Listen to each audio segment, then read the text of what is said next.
who are still, even now, grappling with insurance companies and governmental agencies, not sharing the identity of the federal prosecutor we talked to. All suspects are in custody. We have no information at this point on injuries. How those charged could end up going to trial could depend on their role in creating violence and destruction.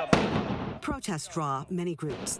Amazingly, some of the witnesses here I talked to who did not want to appear on camera said they were shopping, enjoying the holidays, and didn't even realize what was going on right here. Now, we've been pushed back a little bit since the bullet holes in those windows as well. Now, a look from the sky. See those flames reaching high, being filled with a lot of first responders right now. Avoid this area if you can. It is coming down. It's windy. It's cold. Rolling in the pinpoint weather beast all day. Let me show you what we're looking at right now.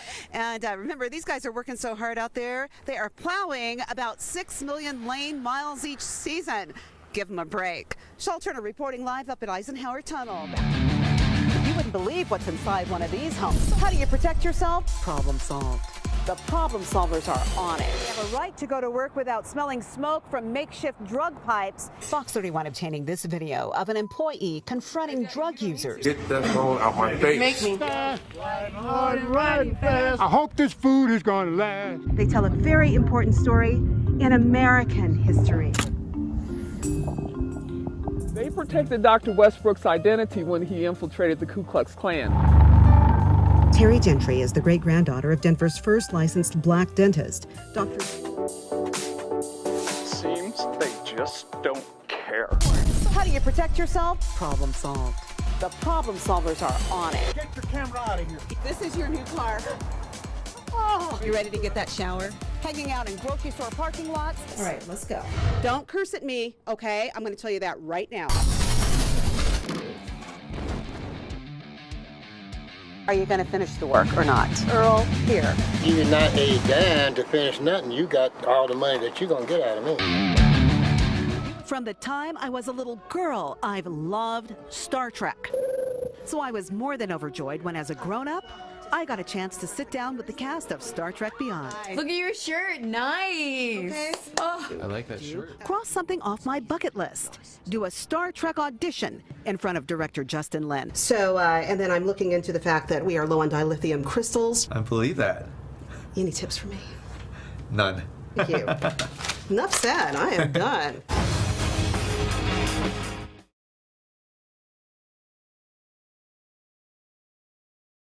Yeah, the union representing more than 2,000 RTD employees basically saying they have a right to go to work without smelling smoke from makeshift drug pipes. And they joined passengers and even some who are homeless in saying enough is enough.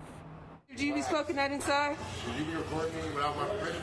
Yeah, I am. This is a public place. Fox 31 obtaining this video of an employee confronting drug users at the RTD Union station stop near the Chestnut Pavilion. Get that phone out my face. Make me. Employees and riders say it's happening day and night. I've lived in Colorado my whole life, and up until this past year, I've never seen such open and blatant drug use. Here, you see a man inside the pavilion appearing to use drugs with law enforcement patrol lights behind him. It's heroin, it's crack. And here, a man challenges security officers. Others hang out in restrooms. The restrooms were just packed full of people, and of course, there's a sign outside that says limit 2 at a time, but the signs are not doing anything. The problem solvers found the Union Station area has Denver's second highest concentration of violent crime.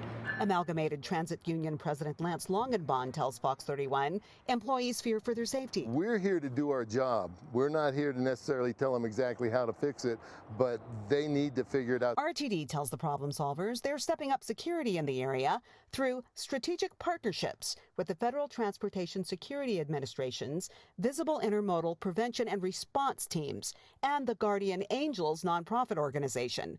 Many in the area are homeless. Because they closed down Civic Center, there's not very many other places to go. This former fast food worker lost his job during the pandemic. He now frequents Union Station and battles drug addiction. I'm not even going to play games about it. I am a user. As he spoke to us, a man abruptly approached our camera. Oh, God. Oh, wow. Banging on the can. Speaking of the devil. You are stupid. Highly disrespectful, as you can tell. And he would welcome a stronger police presence before the situation gets out of control. They have no respect for themselves, nor do they have respect for anyone else. It's going to get worse, and it's going to get worse. And We want it stopped before it causes a loss of life. Kevin Kavanaugh tells Fox 31 he was at the Capitol protesting peacefully on Saturday, but when he got near the police line, this happened.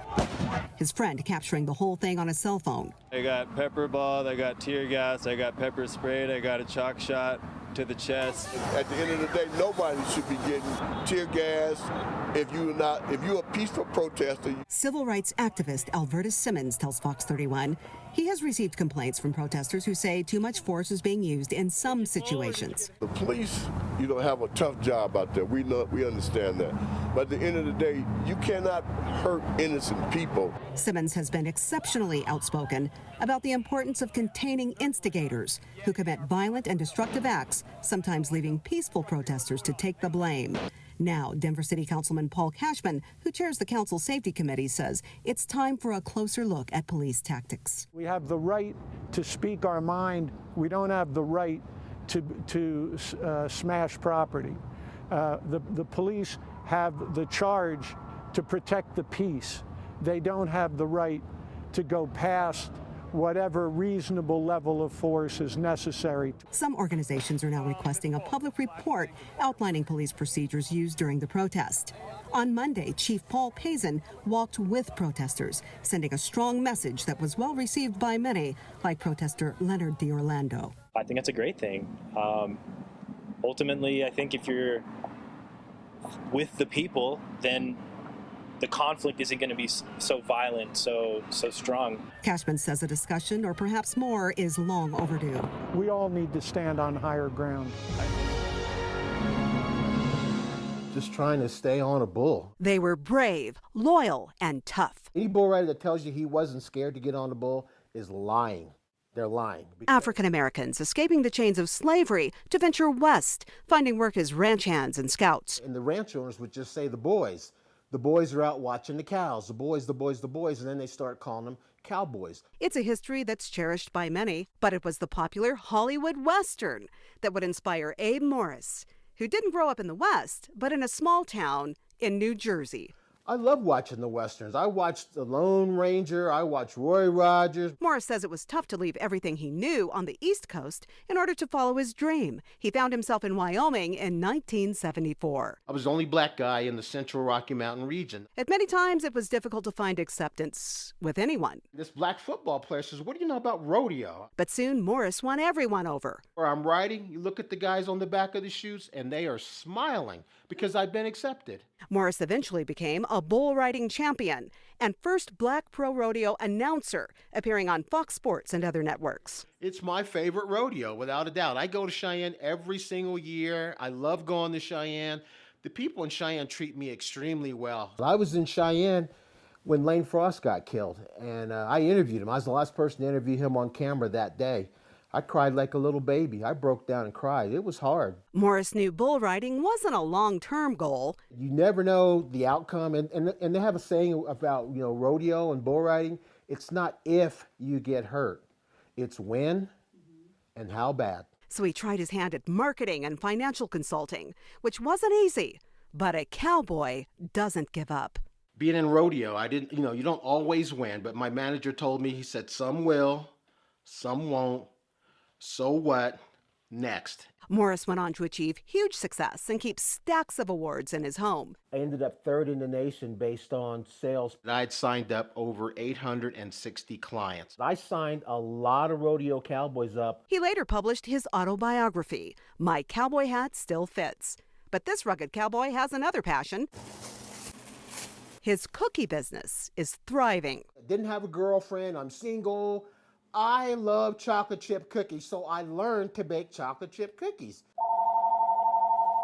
These days, he's taking more orders than he can handle. I know one thing. These are going to be gone in 8 seconds. That's okay. Oh, my God. Morris has clearly made his place in history. He says he wants to inspire children of all backgrounds to go for their dreams. It may take more than 8 seconds, but success is certainly worth it. If something fails or falters down the road, you have more than one thing. Incredible stories of resilience. It became harder and harder for the segregationists to deny that there was an equal playing field here. Things were not easy. But they did not give up.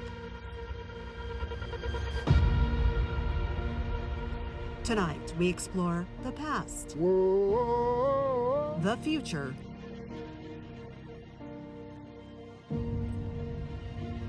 the innovators, and how Colorado is rising up, fighting through this pandemic, and honoring Black history. Hank Aaron started his baseball career on a different type of playing field. Between 1920 and 1948, more than 3,000 talented Black athletes played in a league of their own, called the Negro Leagues. They were not allowed to play Major League Baseball due to segregation at the time. But a game played right here in Denver ended up changing the course of professional sports. It happened in 1934.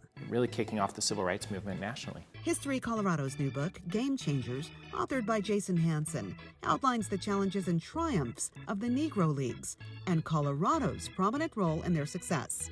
The Kansas City Monarchs, reigning champions of the Negro Leagues, were invited to play in what was called the Denver Post's World Series of the West. With every story that these sports writers were sending out from Denver, it became harder and harder for the segregationists to deny that there was an equal playing field here. You couldn't just dismiss this. In December of 2020, the Major League Baseball Commissioner officially elevated the Negro Leagues to Major League status. Now, when the Kansas City Monarchs played that famous game, they drew the attention of a young baseball hopeful who would eventually join the team and later become the first African American to break the color barrier by becoming a member of the Brooklyn Dodgers. His name was Jackie Robinson. Well, we're just getting started. Up next, we'll introduce you to the bright rodeo stars from Colorado who are taking the sport by storm. But first, a teenager who grew up in Denver once said to family and friends, "I will be mayor of this great city one day." Today, he is Denver's 45th and second African-American mayor.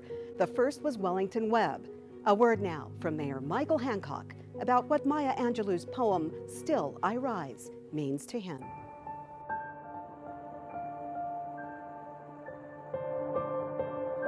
Well, we look back for our strength and for our inspiration. You know, who am I to go through difficult times as mayor and then forget about the what Wellington Webb did to open the door so I could be mayor.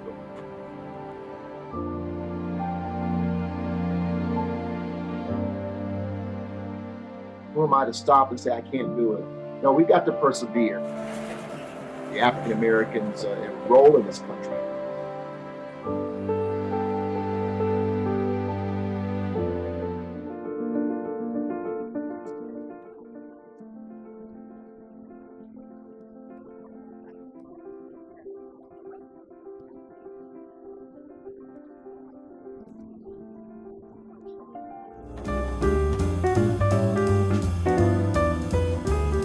A walk down Welton Street in Denver's Five Points neighborhood, past the great Rossonian Hotel, where jazz greats like Duke Ellington once performed, allows a glimpse of Denver's rich history.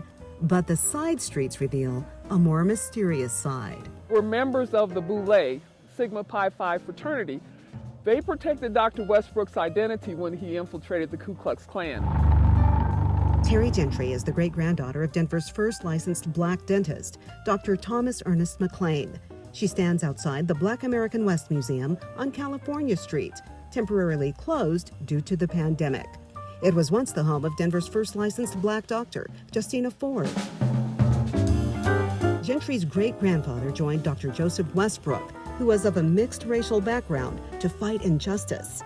Westbrook bravely snuck into Colorado Ku Klux Klan meetings. They would take that information and take it back to the Black community to make sure that we were safe. You know, we just want to have a dialogue.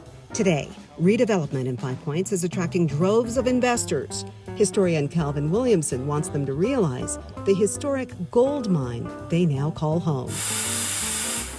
He's bringing people together here at the Coffee on the Point Cafe on Welton. I believe it starts with first getting together, understanding one another, and just have a conversation. It's got a very rich history, and I really appreciate that. And his latest mural honors teachers enduring the coronavirus pandemic. It's all about communicating a message. You turn a street corner or visit your favorite restaurant, and you see them. It just really stops you and sort of grabs your attention. colorful murals reaching to the rooftops, providing a stunning glimpse of everyday people who are nothing short of special in the eyes of artist Thomas Detour Evans. They too are special, they too are beautiful, they too, can be on a wall. His latest mural pays tribute to teachers in Denver and the challenges they faced throughout history and during the pandemic. How will people go back to school and virtual school and all this stuff? Detour didn't paint what you see here. How exactly did all of these messages appear on this wall? So as I was painting the mural, as I painted, I had people come through and actually write messages to teachers. Without you, we have no future. I kind of never really expected my face to be up on the side of a building. And this Aurora West College Preparatory Academy teacher appreciates being the face of his message. Teachers really don't get a lot of the respect that they deserve. They definitely don't get the pay that they deserve. Here in his downtown Denver studio, the artist uses graphics and his unique color palette to transform photographs into these powerful images. How do I sort of solve this problem creatively? He doesn't have a staff that makes business deals in order to showcase his work. In fact, Detour's marketing plan is really quite simple. Anyone just say, hey, can I paint your wall? And so is his enduring message. I think everyone has that sort of special light inside of them. They're not always celebrities and, athletes or anything. It's like regular people like you and I. This is something that I really want to try to continue. But behind the flowing white gowns and promenade lies a tradition that continues to make history even during a pandemic. A grand affair, debutantes dressed in white, reaching for the stars while making a difference here on Earth. It all started here in this Northeast Denver building, a former insurance agency, where the Owl Club still stands today. Just being a debutante was such an extraordinary honor. The founders of the club were blacks who traveled out west to find work building Colorado's railroads. The wives used to call them the night owls because they spent all their time in here. The Owl Club's mission to provide scholarships and community support for young women filled with promise at a time when opportunities were limited. The African American young ladies here in this community were not even considered for some of the debutante balls that were being conducted. The Owl Club of Denver decided that we would showcase these young ladies and highlight all of their achievements. The first 10 debutantes, chosen in 1951 from Denver's Manual and East High Schools. Qualifications are based on merit, grade point average, and community service. A closer look at this photograph reveals one debutante who would later become the first female African-American U.S. Secretary of State and first woman to serve as U.S. National Security Advisor. In 1971, we presented Condoleezza Rice. Others went on to contribute in areas of law, medicine, and civil service. This was more about our own personal achievements and about the expectations that the Owl Club had for each of us. Allegra Happy Haynes has served as Denver City Council member, president of the Board of Education, and is now the executive director of Denver Parks and Recreation. She recalls fond memories of the bond she shared with her sister debutantes. Condoleezza was somebody I actually looked up to. She was even then, so brilliant, so focused, the model debutante. The Owl Club members are proud to share this wall. This is Condoleezza Rice. There's Happy Haynes. The tradition continues despite the pandemic. I am an Owls Club debutante. This season's debutante presentation was virtual.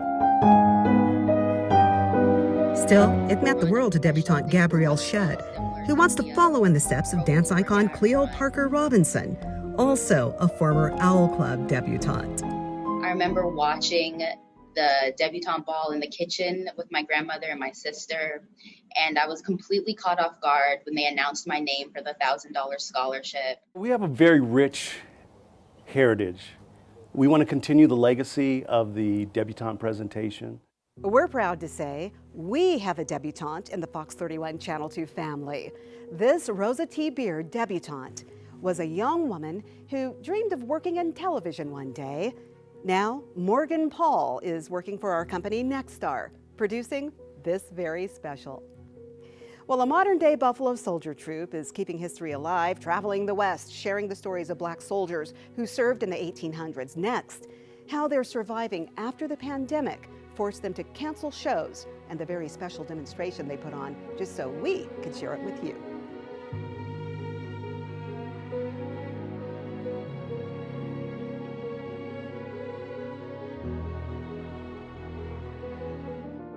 The Buffalo Soldiers were freed slaves who helped build the American West. Today, a nonprofit Colorado-based performance troupe dedicated to telling their story is struggling due to the economic impact of the coronavirus pandemic, but still, they rise.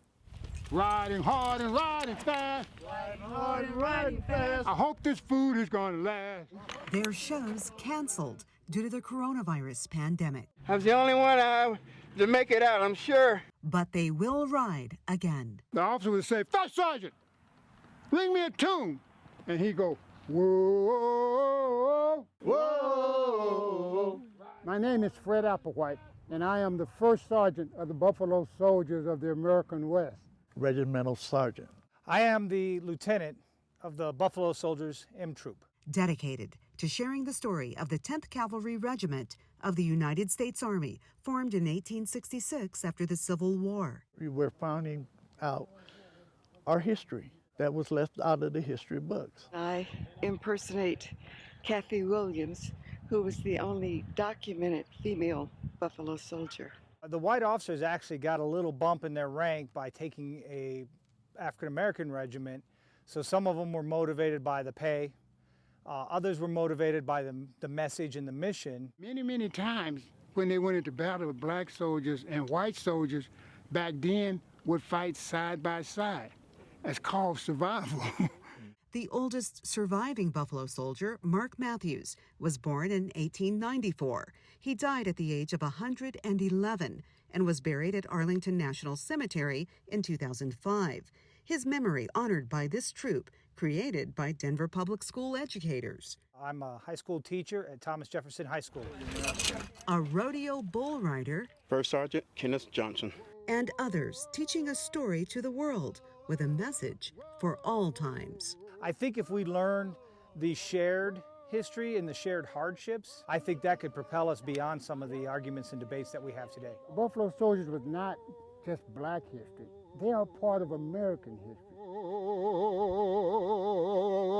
Incredible people from across Colorado have found ways to inspire and carry on despite the coronavirus pandemic. And that's really the message of our show, finding ways to meet challenges and to pull through. In other words, finding ways to just hang in there. We leave you now with an iconic poem from Maya Angelou, Still I Rise. I'm Shaul Turner. Thank you for joining us for this Fox 31 and Channel 2 News special.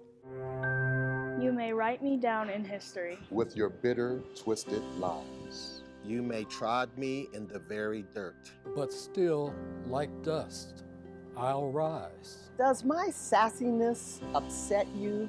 Why are you beset with gloom? Because I walk like I've got oil wells pumping in my living room. Just like moons and like suns. with a certainty of tides. Just like hopes springing high, still I'll rise. Did you want to see me broken? Bowed head and lowered eyes. Shoulders falling down like teardrops, weakened by my soulful cries. Does my haughtiness offend you?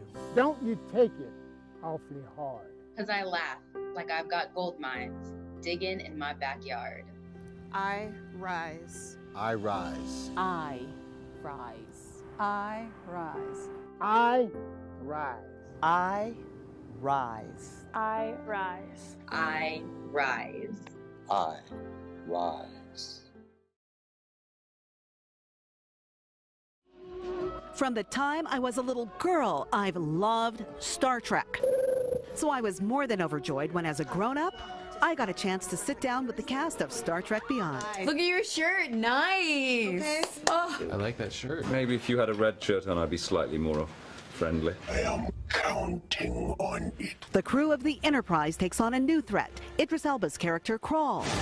Unity is not your strength. Chris Pine excels once again as Captain James Kirk. It's hard to play a role loved by people through so many decades. You're only as good as your writers and the ideas that they come up with, and you're only as good as your director. So the special effects and sets are stunning.